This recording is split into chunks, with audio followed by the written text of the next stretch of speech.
Bonjour, ici Parc Sang de la clinique vétérinaire Nao Animal. Aujourd'hui, nous allons aborder la gestion médicamenteuse pour prévenir la métastase et la récidive après le traitement d'une tumeur maligne chez Hanel, un poméranien de 14 ans pesant 1,75 kg.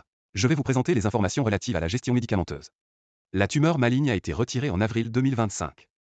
Cette tumeur maligne se trouvait sous l'aisselle gauche, au niveau de la première zone. Cette tumeur a été retirée de cette manière.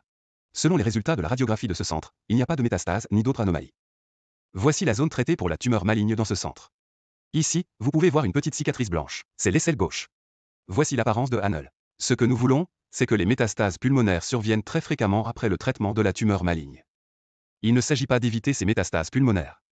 Même si des métastases pulmonaires apparaissent, nous utilisons des agents adjuvants afin d'empêcher la croissance rapide des tumeurs métastatiques. Dans le cas de Hanel, étant un chien très jeune et peu expérimenté, il est en fait impossible d'envisager un traitement curatif dans cette situation, comme supplément d'accompagnement, afin d'inhiber la métastase du cancer et la croissance tumorale. Il suit actuellement un traitement par radiothérapie. Pour inhiber la métastase et la progression, l'une des premières étapes indispensables est le contrôle du pH. La principale raison pour laquelle la plupart des chiots ayant commencé un traitement ne parviennent pas à de bons résultats est qu'ils ne parviennent pas à réguler le pH correctement.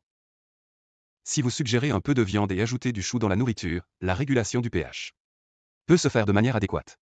Sous l'hypothèse que le pH est régulé, si vous utilisez un inhibiteur capable de supprimer les cellules souches cancéreuses.